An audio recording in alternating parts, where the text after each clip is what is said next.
ఒక రకంగా Akkineni అఖిల్ది bad luck అనే చెప్పాలి. తాత నాగేశ్వరరావు వారసత్వం, నాన్న నాగార్జున స్టార్డమ్, ఈ రెండు కూడా ఆయన కెరీర్ కి ఏ మాత్రం ఉపయోగపడలేదు. అఖిల్ సినిమాతో గ్రాండ్ లాంచ్ నైతే ఆయన పొందగలిగాడు. కాకపోతే ఆ రేంజ్ లో సక్సెస్ ని మాత్రం కంటిన్యూ చేయలేకపోయాడు.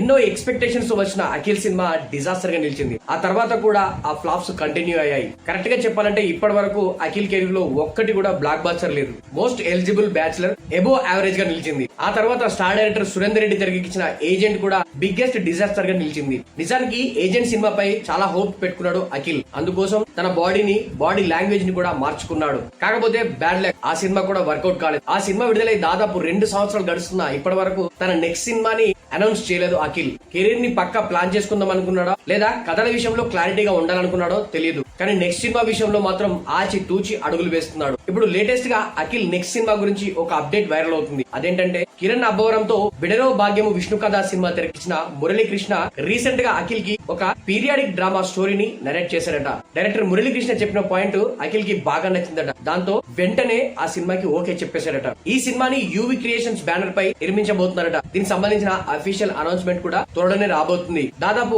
600 కోట్ల బడ్జెట్ తో ఈ సినిమా తెరకబోతుందట. హిస్టారికల్ బ్యాక్గ్రౌండ్ లో భారీ సెట్టింగ్ లతో భారీ గ్రాఫిక్స్ తో హాలీవుడ్ రేంజ్ విఎఫ్ఎక్స్ తో ఈ సినిమా రాబోతుందట. మరి అఖిల్ తన నెక్స్ట్ సినిమా కోసం పీరియాడిక్ సబ్జెక్ట్ ని ఎంచుకోవడంపై మీ ఒపీనియన్ ఏంటి? కనీసం ఈ సినిమాతో అయినా అఖిల్ కి ఇట్టు పడుతుందా అనే దానిపై మీ ఒపీనియన్ ఏంటి అనేది కింద కామెంట్ చేయండి. ఇలాంటి మరిన్ని అప్డేట్స్ కోసం మన సినిమా టాక్ యూట్యూబ్ ఛానల్ ని సబ్స్క్రైబ్ చేయండి.